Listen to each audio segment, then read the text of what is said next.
Hello les amis, je vous retrouve pour une nouvelle vidéo sur la Coupe du Monde de football 2022 au Qatar et je vais vous faire le bilan de ce jeudi 1er décembre 2022 où ils se sont déroulés 4 matchs, les deux derniers matchs du groupe E, les deux derniers matchs du groupe F et donc on va connaître, je vais vous donner les résultats des 4 matchs et je vais vous donner les qualifiés pour les huitièmes de finale avec les duels en huitièmes de finale à venir. Croyez-moi, il y a des surprises, donc je vais commencer d'abord par les résultats de chaque match individuel, puis je vous donnerai le classement des groupes avec le classement de buteur de la Coupe du Monde, et aussi les prochains matchs des huitièmes de finale pour les équipes du jour qui se sont qualifiées, et je vous donnerai à la fin le calendrier des matchs de la journée de demain.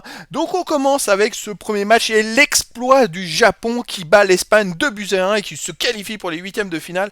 Alors c'est totalement incroyable, le Japon a battu l'Allemagne et l'Espagne dans cette Coupe du Monde, a trouvé le moyen de perdre 1-0 contre le Costa Rica qui avait perdu 7-0 contre l'Espagne. C'est pour vous donner la victoire du jour est assez hallucinante et encore plus hallucinante si on voit les statistiques. Le Japon a eu que 17,7% possession de balles, 82% pour l'Espagne, 228 passes tentées, 153 passes réussies et 2 buts, alors que l'Espagne 1058 passes, 1968 passes réussies. Pour les tirs 6, 3 cadrés pour le Japon, c'est pas mal, avec si peu de passes, 12, 5 cadrés pour l'Espagne, les duels gagnés 27-33. Voilà, c'est des stats assez hallucinantes. Le Japon, 0 corner à 2. L'Espagne a joué à la baballe, hein, et puis 2 centres à 22. L'Espagne a joué à la baballe et puis les Japonais se sont positionnés en défense devant les joueurs de balle, ils ont couru de partout. Et puis ils les ont gênés et ils ont réussi à renverser le match et à gagner le match, les amis, c'est assez hallucinant. Et ils assurent ainsi leur qualification pour les huitièmes de finale. Voilà, mais on va remonter avant ce match-là et avant de voir le deuxième match de ce groupe-là, on va remonter hop à 16h. Il y avait le groupe F avec Croatie-Belgique.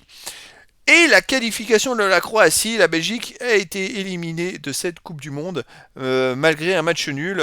Malheureusement, la Belgique n'a pas réussi à battre la Croatie dans ce match 0-0, un petit match on va dire. 48% de possession de balle pour la Croatie, 51% pour la Belgique. Les passes, c'est à peu près la même chose. Les tirs, un peu mieux pour les Belges. Duel gagné, un peu mieux. Les corners, un peu mieux. Interception, centre. Les stats sont à peu près toutes les mêmes, ce qui reflète un peu le 0-0. Et dans l'autre match, victoire du Maroc 2-1 face au Canada, avec un but de Hakim Ziyech à la 4e, 23e c'est En Nessiri qui a marqué, et ensuite à la 40e c'est un Marocain qui a marqué contre son camp. Le Maroc a quand même réussi à maintenir la victoire en deuxième mi-temps, et s'assure ainsi la première place du groupe, qui n'est peut-être pas une bonne chose. Vous allez le savoir plus loin, c'était pas forcément la meilleure chose qui pouvait leur arriver. Bon, c'est comme ça, c'est le foot, c'est pas de bol. Alors les stats du jour, voyez, possession de balle surtout pour le Canada, qui a fait... le Maroc aime bien se laisser un peu dominer et joue les contre-attaques. Hein. Par contre, le Canada, c'est 5 tirs seulement et 0 cadré. Ils n'ont pas tiré beaucoup, alors que dans les autres matchs, ils avaient tiré énormément. Je pense que le Maroc a très bien défendu et a tout fait pour garder sa victoire. Voilà, dans les centres, les Marocains sont en dessous. Ils ont mené 2-0, ils auraient même pu marquer un troisième but, et juste avant de prendre un but contre son camp, et après derrière, ils prennent un but contre leur camp, c'était quand même pas de bol. Et donc maintenant on passe au groupe E avec les victoires Japon et Espagne. Et la deuxième victoire, c'était Allemagne-Costa Rica. L'Allemagne a même gagné 4-2. Mais en fait ça sert à rien parce qu'ils sont éliminés de la Coupe du Monde. Vous allez le voir après dans les classements. L'Allemagne a ouvert le score par Gnabry à la 10e. Ensuite en deuxième mi-temps, Tejeda a égalisé à la 58e. Vargas a donné l'avantage au Costa Rica à la 70e. Et là, ce qui était assez incroyable, c'est quand le Costa Rica menait 2-1, on avait Japon premier, Costa Rica deuxième de la poule. Ce qui est totalement hallucinant. Et c'est-à-dire que l'Espagne et l'Allemagne étaient éliminées toutes les deux à ce moment-là. Même l'Espagne était éliminée. C'était du jamais vu. Mais l'Allemagne a fait le jeu de l'Espagne en égalisant la 73e par Havertz. La 85e Havertz en a mis un autre. Et 89e, Füllkrug qui a marqué. Donc l'Allemagne a gagné 4-2, on va le voir dans les stats, l'Allemagne a fait un match monstrueux, 68% de possession de balle, ils ont fait 2 fois plus de passes, 2 fois plus de tirs, 2 passes réussies et de passes tentées, mais vous voyez la possession est 2 fois plus, les tirs 32 tirs à 7, 11 tirs cadrés à 5, c'est énorme. Bon, les duels gagnés, bon, ça c'est pas trop. 14 corners à 1, la domination, ultra domination, 32 centres à 11. Les Allemands ont fait un match énorme pour tout faire pour gagner ce match et essayer de marquer le plus de buts. Mais on arrive dans les classements, les résultats, les voilà. Hop les amis, le groupe E, le voilà, il est ici. Premier du groupe, le Japon avec 6 points, 4 buts marqués, 3 encaissés. Deuxième, l'Espagne, donc qui reste deuxième, malgré sa défaite contre le Japon, avec 4 points, 9 buts marqués, 3 encaissés. Heureusement qu'ils ont mis 7-0 au premier match. Ça a servi, plus 6. Et l'Allemagne, maintenant, se retrouve Ex-aequo avec l'Espagne, mais finit troisième, parce qu'ils ont que +1 au goal average. Voilà, les Allemands avaient gagné contre l'Espagne, ils seraient passés. Surtout, ils n'auraient pas dû perdre contre le Japon au premier match où ils menaient 1-0. Ils ont ultra dominé le match, ils prennent 2 buts dans le dernier quart d'heure. Enfin, c'était n'importe quoi. Et le Costa Rica est donc quatrième de la poule avec 3 points. 3 buts marqués, 11 encaissés en 3 matchs. C'est assez hallucinant. Il tourne à 3,66 buts encaissés par match, ce qui est assez incroyable. Voilà, donc les deux qualifiés, c'est Japon, premier, Espagne, deuxième. Et groupe F, le groupe F, le voilà, le groupe F, il est ici. Donc le Maroc est premier, très très belle performance, 7 points, 2 victoires, 1 nul, 4 buts marqués, 1 encaissés en 3 matchs. La Croatie deuxième avec 5 points, 4 buts marqués, 1 encaissés, ils ont fait une victoire et 2 nuls. La Belgique est donc troisième avec 4 points, 1 but marqué, 2 encaissés, 1 but marqué en 3 matchs, même s'ils n'en ont pas pris beaucoup. C'est dommage.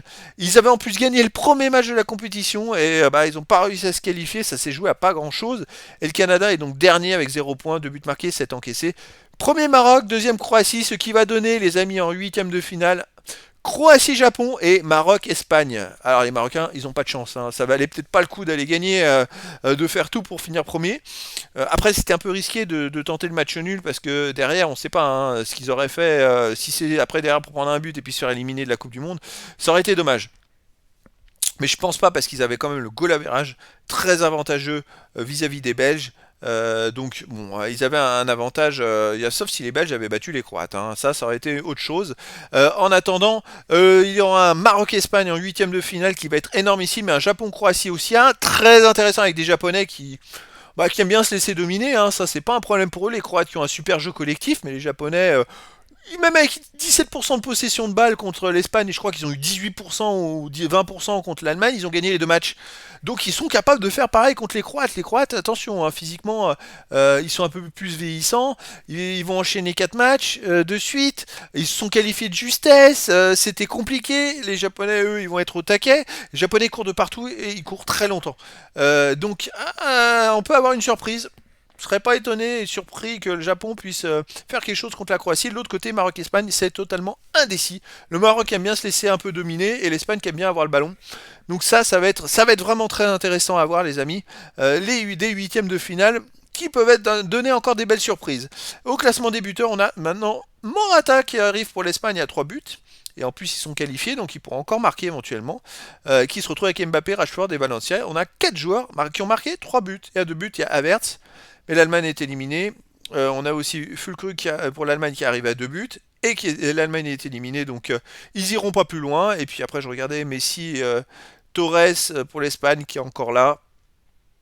Le Japon, il y a Dohan qui arrive à 2 buts. Gakpo des Pays-Bas aussi.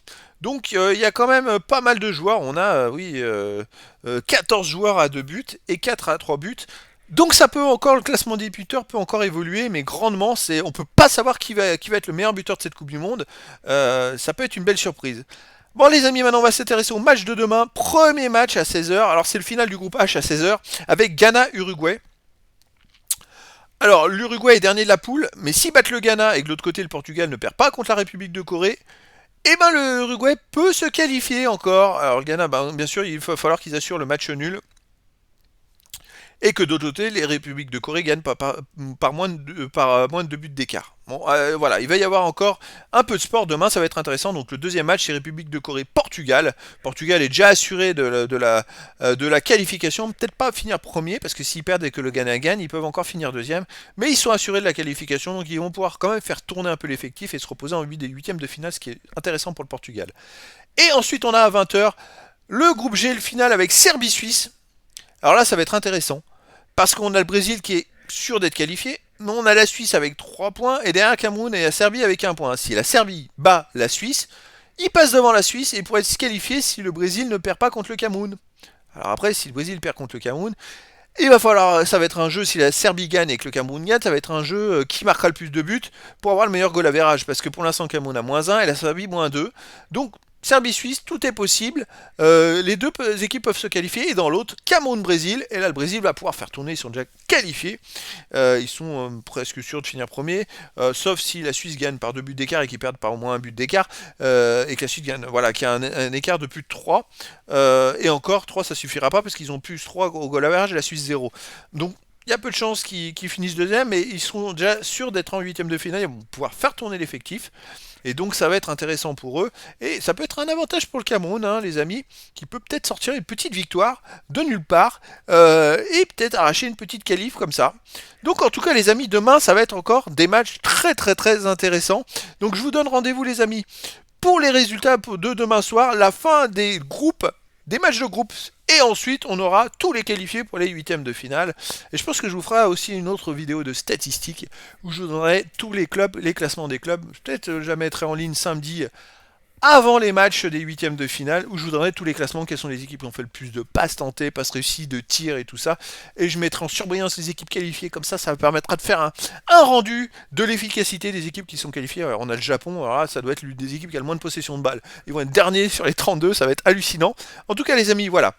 Ça va être encore super intéressant, encore des super matchs à venir. Voilà, je vous donne rendez-vous demain pour le final des groupes G et H. Voilà, les amis, je vous dis à très bientôt pour une nouvelle vidéo.